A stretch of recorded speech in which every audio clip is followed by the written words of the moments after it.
mwaramutse mwese. Uyu munsi tugiye gutera igiti bita vanilla. Ubushakashatsi twakoze nuko mu gihugu cy'u Rwanda ashobora kweramo vanilla kandi zikagira umusaruro. Abantu benshi cyane bazi ko zituruka muri Madagascar, ariko aha ngaha zirahera kandi zikera mu buryo bwiza. Hi guys, we are going to plant vanilla today. So this is season for planting. The research we did here in Africa and in Rwanda, we can plant nice vanilla even than in Madagascar. Before planting vanilla, this is tree, it has another name, but it's not a vanilla. This is not a vanilla. This tree has another name. So what we are going to use, we are going to plant this tree so that after that we plant a vanilla, and the vanilla will come up to this tree.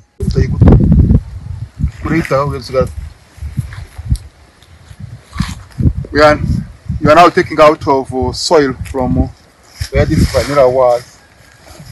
You make sure so that it will not break it.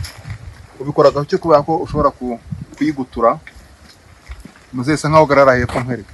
Ambuka garara hepfo. Bikaragira mu tutizo. Oya ntaki. Nuko utangira mu. Muriramo gati kamwe karekare. Ani mubu utugatu.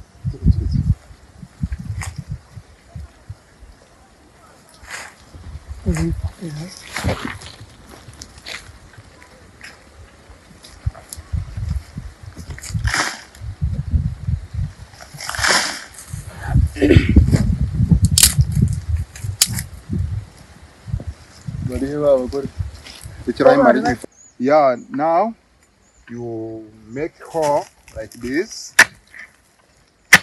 After making hole like this, you plant this tree. It's called the jetrova. It is nice. Plant jetrova. When you plant jetrova, the vanilla will come up to this jetrova. Then after planting this jetrova, you make small hole like this nearby jetrova.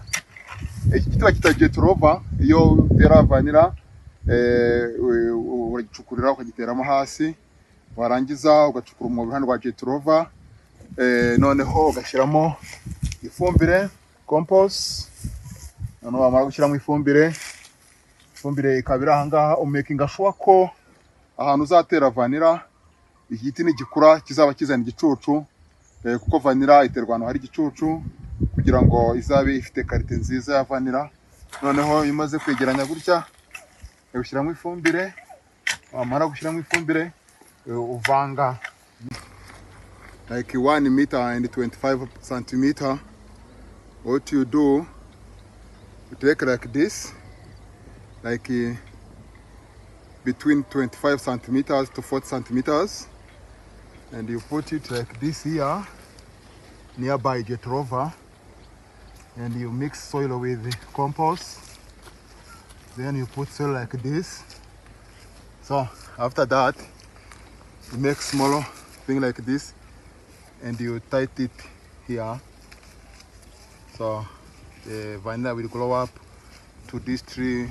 When it reach here to like 1.5 meters, you will help this vanilla to come back down, so that when you are harvesting, so you will manage to reach to 1.5 meters harvesting vanilla. Mu gihe urimo gutera vanilla, umakinga sure ko vanilla ujye gutera ari nka metero 1.25 cm. Noneho ufata santimetero 40, akaba ari ushyira mu itaka ukavanga n'ifumbire. Noneho ugafata umugozi ukazirika kugira ngo vanilla nizamuka izazamuke kuri jetrova. Iyi jetrova iba ifite amazi mu gihe cy'impeshyi. Amazi abashobora gufasha ya vanilla kuba itaba dry cyangwa se ituma. Noneho ukamakinga sure ko jetrova ishobora kuba ari nka metero 1.5. Noneho kubera ko nigera kuri metero 1.5 uzayigonda, uyimanure ngeregere hasi kandi zamure. Noneho mu gihe cyo gusarura bizakorohera kuko uzabasha kuhagera. Thank you guys for our channel. You will see more about vanilla plantation, vanilla harvest here in Rwanda. Thank you very much. Bye bye. Bye.